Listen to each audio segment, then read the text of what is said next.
I turned this old spice jar into a crystal moss wall terrarium in about 30 minutes, so let me show you how.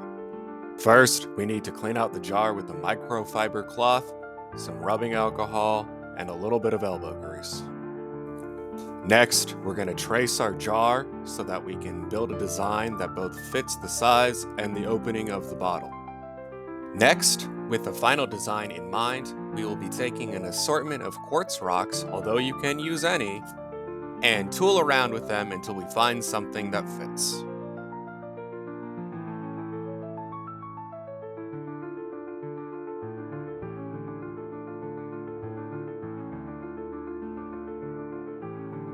These stones are not made out of quartz, so they don't fit at all.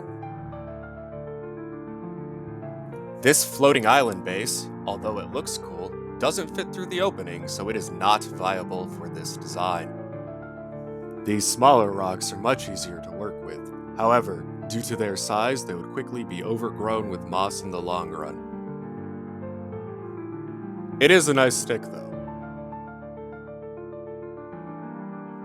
Once we get a design that we like, we glue it together and make sure that it still fits after the gluing.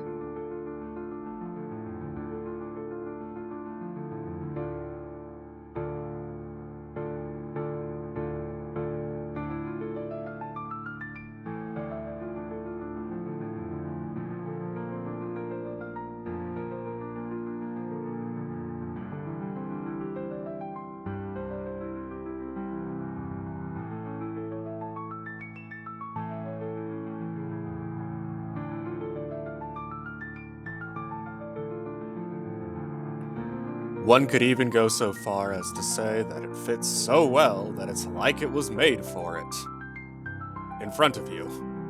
Because it was.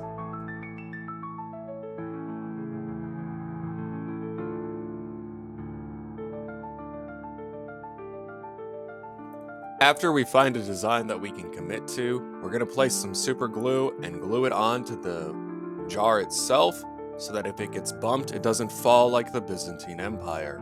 I have multiple cats, so anything that can be knocked over will be knocked over, including but not limited to lit candles and bottles of beer.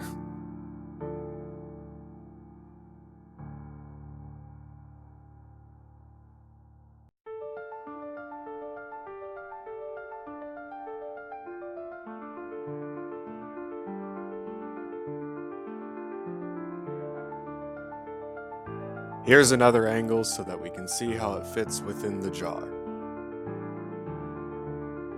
Naturally, my camera started filming vertically when I was putting the soil in because life is a priest and I'm an altar boy. But hey, here's some moss. Whether it be the soil, hardscape, or plants, with a bottle, whether it be flat or vertical, we want to start from the back and work our way to the front, which is the opposite of how women should wipe.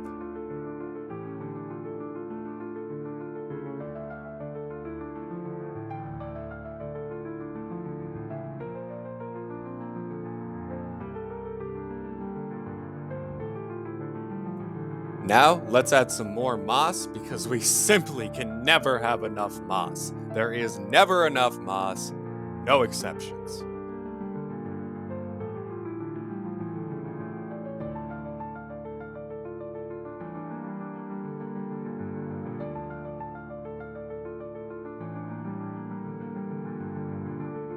If you feel confident, it helps to rip the moss to fit around your design.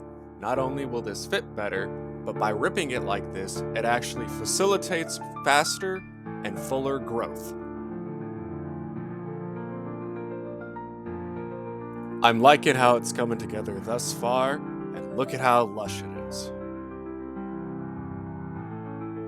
Looks like there's enough moisture in the soil to hold the moss up, and that's good for me. Gravity is just a theory, after all. As we tamp down the moss, I would like to take a moment to remind you guys how big those stones were. When I was first looking at some of those smaller ones, it actually looked pretty good based on the scale. However, with the soil and moss, these large rocks, which pretty much filled up the jar, are being completely swallowed.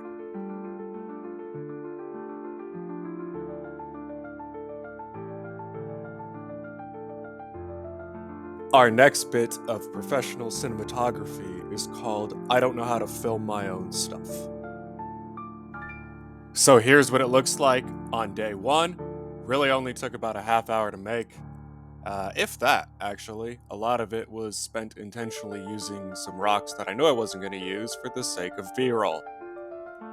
After about 2 weeks and some springtails, the mold phase is done.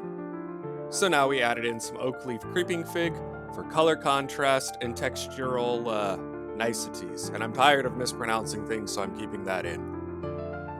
When you add wood, you almost always get mold, and if you don't, you probably didn't add enough water.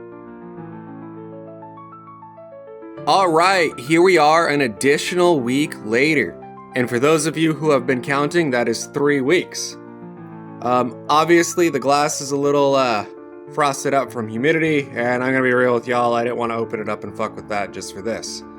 Now, as you see here, we have started to get a new leaf and some growth on the oak leaf creeping fig, and thankfully it is growing down. However, I don't get what's going on with these roots. But yeah, so the moss is growing up to the light, and that's good because when we trim it, it'll bounce back pretty quick. It takes a couple weeks for the moss to get going, but now that it has, it will quickly become overgrown. So stay tuned. Grab some booze, grab some moss, and get on scaping.